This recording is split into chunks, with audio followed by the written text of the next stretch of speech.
샬롬 샬롬 샬롬 샬롬. 하나님 사랑합니다. 여러분 주 안에서 사랑합니다. 예레미야 13장 말씀, 주님께 속한 나는 과연 어떻게 살아가고 있는지. 사람이 사람을 볼 때 많은 차이들이 있어요. 각각, 그죠? 가진 재능, 능력, 생활, 사람마다 각각 다릅니다. 근데 사람이 대단하게 생각하는 그것이 하나님 보시기에 별거 아니더라는 것입니다. 각 사람이 가진 재능이나 능력에 차이가 없어요. 어느 위치에 있느냐, 얼마나 가졌느냐, 5달란트냐, 2달란트냐 하는 것보다 중요한 것이 주어진 환경과 여건 속에서 얼마나 믿음으로 살았는가입니다. 13장 1절부터 보죠. 13장에 야훼께서 이같이 내게 이르시되 너는 가서 뱃띠를 사서 내 허리에 띠고 물에 적시지 말라 하시기로 내가 야훼 말씀대로 띠를 사서 내 허리에 띠니라. 야훼 말씀이 다시 내게 임하여 이르시되 4절에 너는 사서 내 허리에 띈 띠를 가지고 일어나 유브라데로 가서 거기서 그것을 바위 틈에 감추라 하시기로 5절에 내가 야훼께서 내게 명령하신 대로 가서 그것을 유브라데 물가에 감추니라. 6절입니다. 여러 날 후에 야훼께서 내게 이르시되 일어나 유브라데로 가서 내가 네게 명령하여 거기 감추게 한 띠를 가져오라 하시기로 내가 유브라데가 그 감추었던 곳을 파고 띠를 가져오니 띠가 썩어서 쓸 수 없게 되었더라. 7절까지죠. 이렇게 띠가 멀쩡한 띠가 물가에 감추었더니 한 며칠 이후에 보니까 썩어서 쓸 수가 없이 되었더라. 주님 주시는 기쁨과 평안이 그 속에 있으면 음식을 만들어도 맛이 있고 젖을 먹이는 엄마의 마음에 믿음의 기쁨이 있으면 아이도 건강하게 잘 자란다 그러죠. 마음이 평안하면 공부도 잘 되고 장사도 잘 되게 되어 있습니다.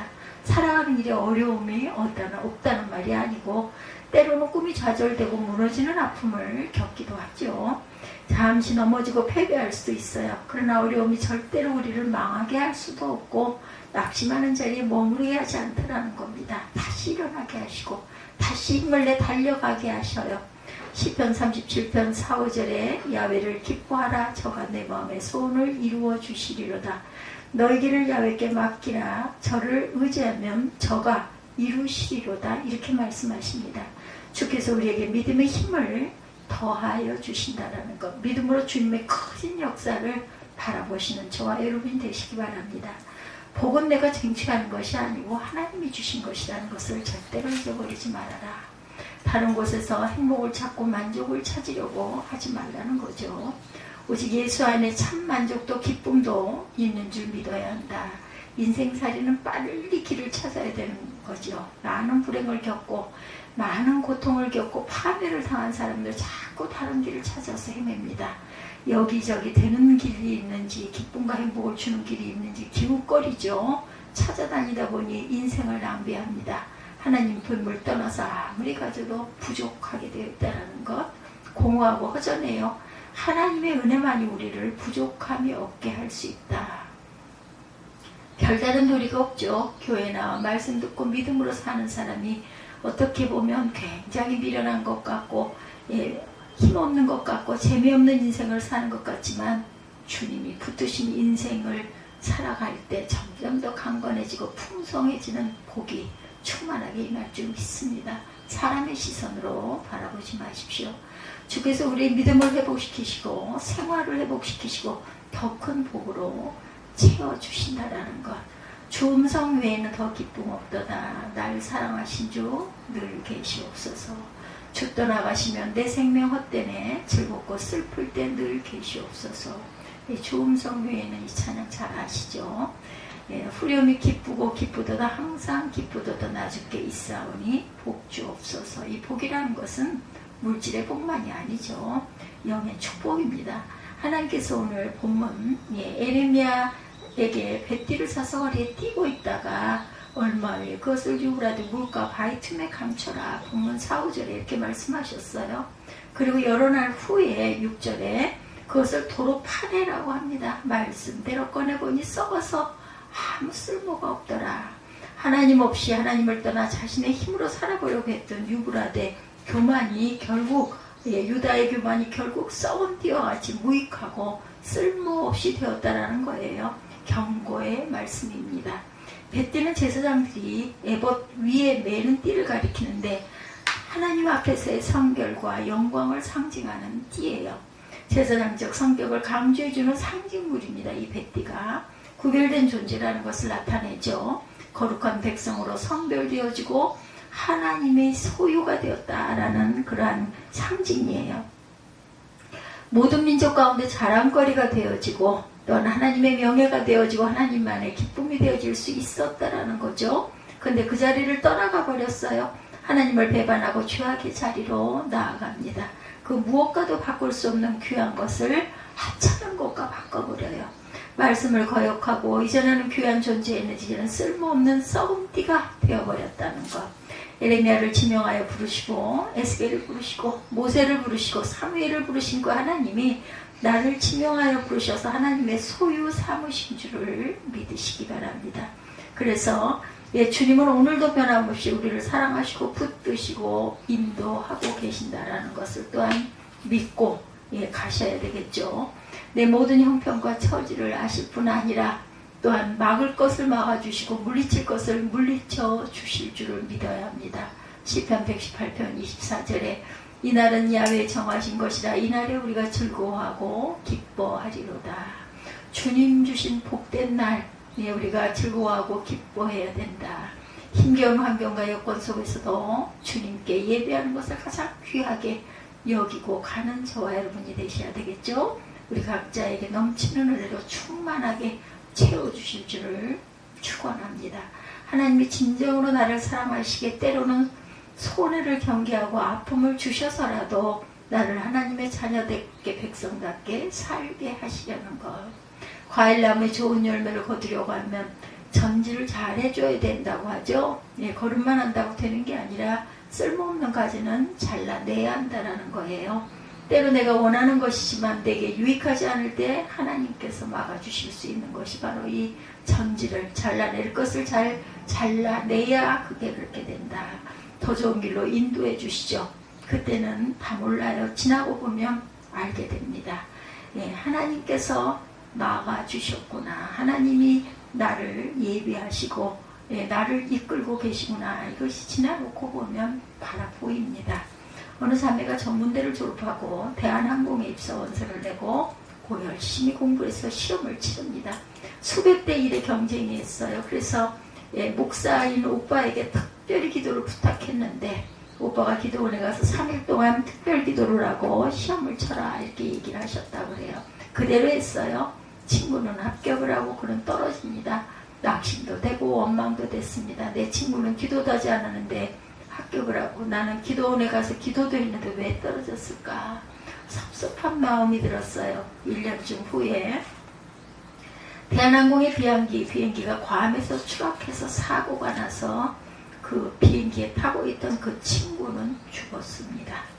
이때 주님의 막으심을 깨달았다고 하죠. 그리고 다음에 다시 시험을 쳐서 합격을 하게 되죠. 하나님은 사랑하는 자녀에게 때를 따라 막을 것을 막아주시고 좋은 걸로, 좋은 길로 예배하십니다. 우리는 그날 눈에 보이는 것밖에는 보지를 못하죠. 나 주님은 우리가 가는 길을 미리 아시고 막아주신다는 것.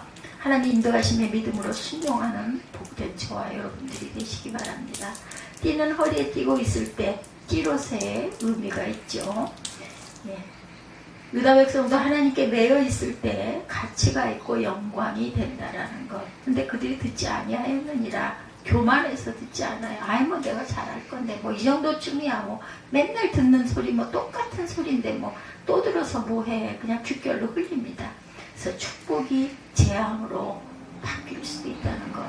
내가 한번 해보리라 내 힘으로 잘 살아보겠다고 어금니를 굳게 물고 개인도 가정도 교회도 한 나라도 어떤 나라들도 이럴 때가 있는데 이것이 과연 나중에 돌아보면 내가 한 일이 잘된 일인가. 사람에 의해 일이 되고 안 되고 하는 것 같아도 결국은 하나님께서 붙들어 주시 아니하면 헛수고라는 것을 절대 잊지 말자.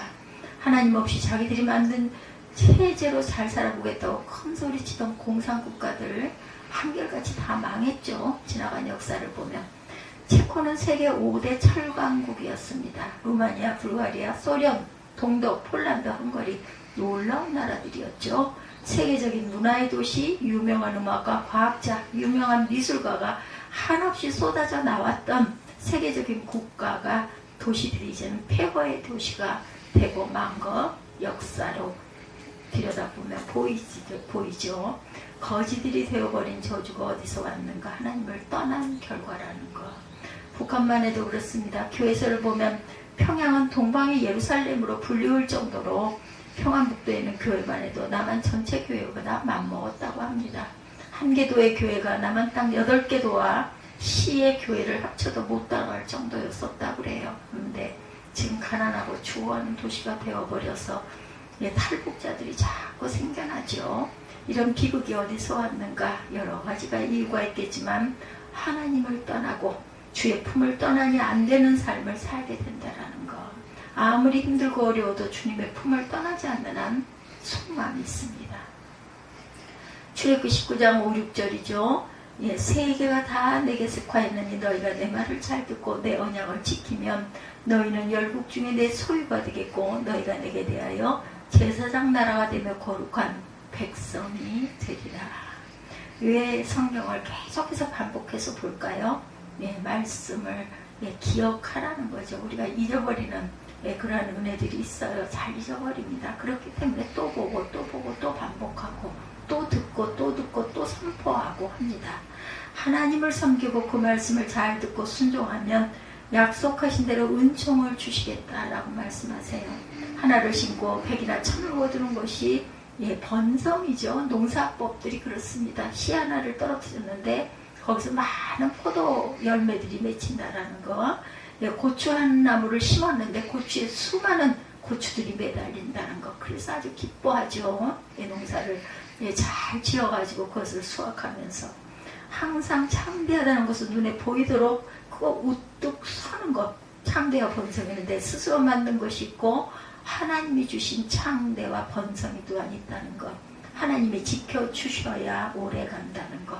말씀을 통해서 찬양을 통해서 기도를 통해서 하나님은 변함없으신 분이에요. 하나님의 능력도 기적도 역사도 축복도 과거나 오늘이나 영원토록 변함없는 것. 문제는 내가 변하는 것이 문제입니다. 내가 조금 살만해지면 어떻게 돼요? 교만해집니다. 나도 모르게 교만해져요. 여유가 생겨요. 주변을 보게 되고 하나님 중심이 아닌 사람 중심의 것을 자꾸 바라보게 됩니다. 원래 위치를 벗어나서 내가 변한 만큼 은혜가 임하고 내가 변한 만큼 축복이 임한 줄을 저희들은 꼭 믿고 가야 된다. 내가 변한 만큼 은혜가 임하고 내가 변한 만큼 축복은 임합니다. 잊지 마시기 바랍니다. 문제는 밖에 있지 않고 잘못된 환경이 잘못된 이웃들이 주변이 달라지면 뭔가 나아질 것이라고 생각하는 사람은 변화되기가 어렵습니다. 내가 변화되어 하나님 말씀대로 움직여 나가면 능력이 임할 줄 믿죠. 국제광고회사 최고 경영자인 메이피스 레릭은 사람은 누구나 실수를 저지른다. 그러나 그 실수에 대응하는 방법에는 차이가 있다. 상사가 당신의 잘못을 지적할 때 변명하지 말아라. 하나님 앞에 서 있는 우리도 마찬가지죠. 말씀이 나를 지적할 때 변명하고 빠져나갈 생각을 한다면 회개가 안 되고 소망이 없습니다. 사랑받지 못합니다. 성경에 나온 믿음의 인물들 두 가지 부류로 말하죠. 하나님께 순종하고 잘된 사람들, 에녹, 노아, 아브라함, 이삭, 모세, 사무엘, 다윗, 여러분들 잘 아시죠? 다른 하나는 불순종하고 저주받은 사람들, 아담, 가인, 고라, 사울, 아나니아 같은 사람들이죠. 베드로서 3장 11절에 너희가 어떤 사람이 되어야 마땅하나 이렇게 말씀하고 있어요. 순종하고 복받을 것인가, 불순종하고 저주받을 것인가, 순종하고 번영할 것인가, 불순종하고 패망할 것인가, 순종하고 영생을 얻을 것인가, 불순종하고 멸망을 당할 것인가. 그것이 바로 누구에게? 나에게 달려있다. 내 믿음에게 달려있다. 내가 얼마나 하나님을 신뢰하고 믿고 하나님 중심으로 살아가는지에 따라서 축복의 길, 잘되는 길, 후회하지 않는 길, 그런 길들이 열려 있다라는 것을 보게 되죠. 깨닫게 됩니다. 그 길로 열심히 가시기를 주님의 이름으로 축복합니다. 축복의 길, 잘 되는 길, 후회하지 않는 길 걸어가시기를 축원합니다. 감히 사단이 손 못 대는 저와 여러분들의 복된 가정들이 되시기를 주님의 이름으로 축원합니다. 예수님이 잡히시기 전날 밤 제자들에게 떡과 포도주를 주시면서 이 떡은 내 몸이요 포도주는 내 피니 이를 행할 때마다 나를 기념하라 말씀하셨어요. 나 자신을 살펴보면 허물이 많고 아직도 혈기가 남아있고 세상 사람스러운 모습이 너무나 많아요. 그렇죠? 아직도 마음 가운데 불의한 것이 많이 있어요. 그럴지라도 주님의 나의 죄 때문에 나를 대신하여 죽으셨음을 믿고 의지하는 믿음을 그 믿음으로 주님이 주시는 것들을 감사함으로 받을 줄 알면 됩니다. 세상에서 가장 큰 죄, 믿음 없는 죄가 가장 큰 죄라는 것. 사람들은 흔히 과거가 어떠했느냐를 가지고 사람들을 평가하고 판단하려고 그 사람 전직 장관이었대, 그 사람 전직 총장이었대, 이런 걸 보고 판단하려고 합니다. 예수님이 과거를 가지고 우리를 평가하신다면 아무도 이 세상에서 떳떳하게 살아갈 수는 없어요. 전부 다들 그저 모순 투성이의 삶을 살아왔기 때문에 우리의 모습은 마땅히 징계받고 진노를 받아야 할 대상 한 사람도 세상에서 살아갈 사람이 없습니다. 그러나 모든 것을 아시고는 주님께서 우리를 변함없이 사랑하시고 용서하시고 붙드시고 또 붙드십니다. 불순종한 나였지만 나에게 새로운 출발의 은혜를 주시려고 항상 길을 열어놓고 예비해놓고 손 내밀고 기다리고 계신다라는 것. 그 손을 붙들 줄을 몰라요. 손에 줄 것을 잔뜩 들고 계신데 그 손에서 주시는 것을 우리가 받을 준비가 되어 있지 않다라는 거죠. 예, 우리 항상 주님이 주시는 십자가 은혜에 깊이 잠길 수 있는 저와 여러분들이 되셔야 한다는 것. 용서는 저절로 이루어지는 것이 아닙니다. 마땅히 내가 받아야 할 고통과 저주를 예수님이 십자가상에서 고통을 당하고 대신 값을 치르신 거죠. 단순한 육체적 고통뿐만 아니라 버림받는 고통을 주님도 겪으셨어요. 아버지가 버리셨죠. 그러니까 죽은 거죠. 레위기 16장에 보면 죄인을 위해 2마리 염소, 여러분들 아시죠? 하나님을 염소는 안수해서 번제로 드려주고 아사셀을 위한 염소는 안수하고 성문 밖 광야로 보내십니다. 사람도 없고 물도 없고 풀도 없는 곳으로 데려다 버리고 돌아오죠. 예, 어찌하여 나를 버리시나이까. 결국은 광야에서 울부짖으며 헤매다가 견딜 수 없는 목마름으로 혀를 모래밭에 박고 죽는다고 그래요. 잡혀 먹거나. 성찬의 거룩한 예식을 통해 주님의 살과 피를 받은 우리는 먼저 하나님과 아무 가로막힘이 없는 활짝 열린 관계로 회복되어진다는 것을 잊지 마시고, 한 달에 한 번 있는 성찬 의식적으로 받는 분은 아무도 안 계실 거예요.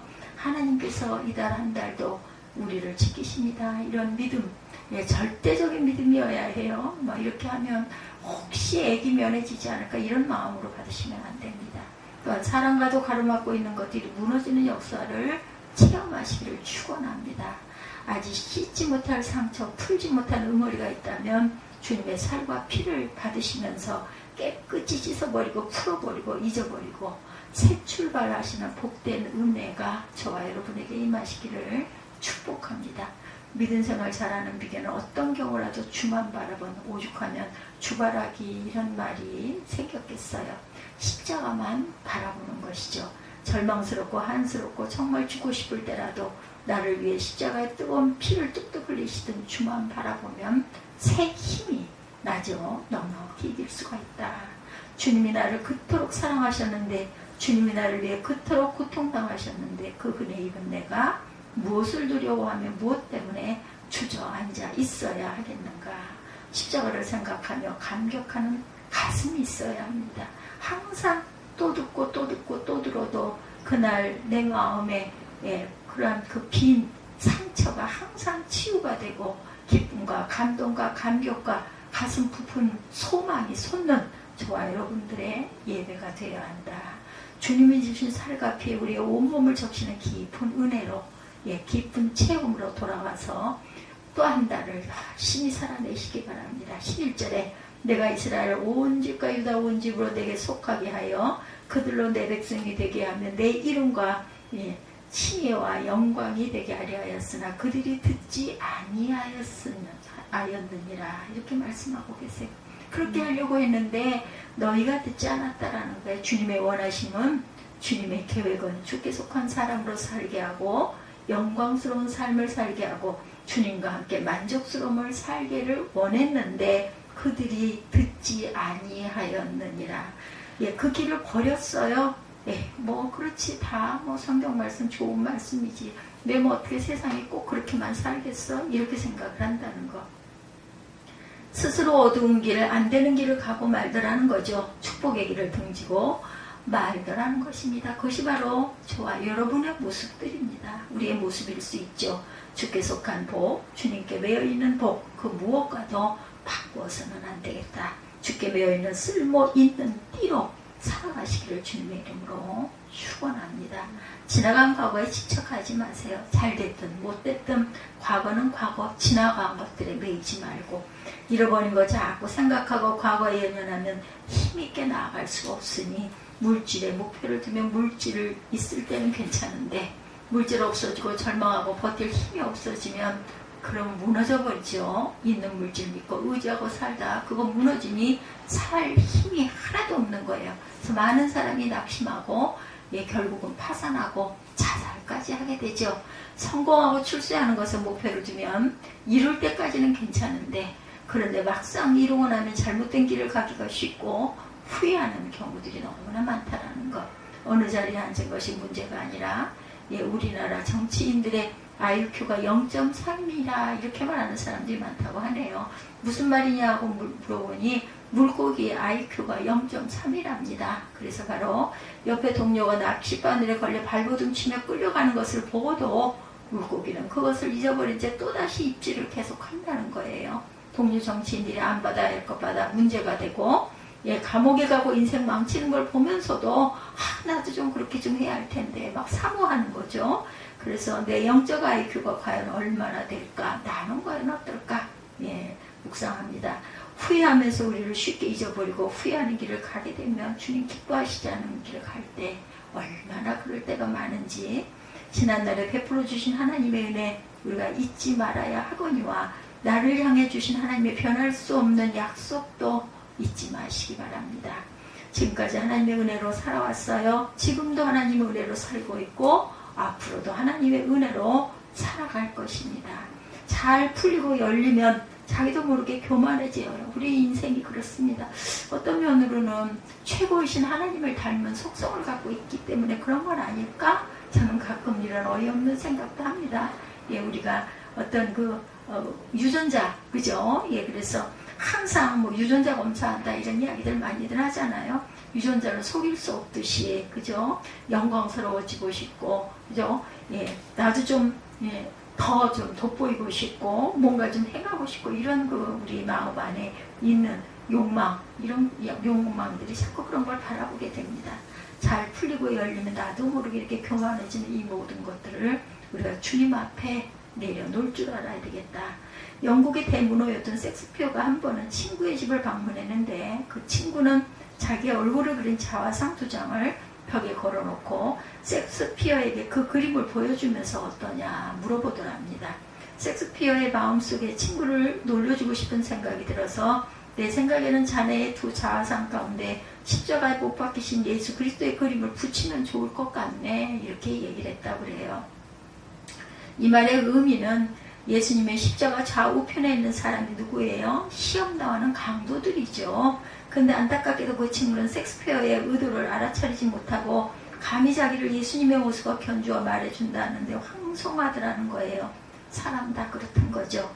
누구나 제 잘난 맛에 살아가는 사람들이 정말 많아요. 보면 잘 열리고 풀린다고 교만하지도 말고 힘들고 어렵다고도 낙심하지는 말자. 절대로 주어진 여건에 충성 또 충성하고 묵묵히 나아가는 길을 가는 것, 그것이 하나님이 보시고 축복하시는 길이라는 것. 나의 나 된 것은 하나님의 은혜임이니라. 바울의 고백이죠. 이 고백이 나의 고백, 저와 여러분의 고백이 되시기 바랍니다. 그래서 오직 주만 의지하고 사는, 주님을 중심으로 놓고 살아가는 복된 가정들, 가족들, 기업들 되시기를 주님의 이름으로 축복합니다. 우리 찬양하시고 주dom으로 예배를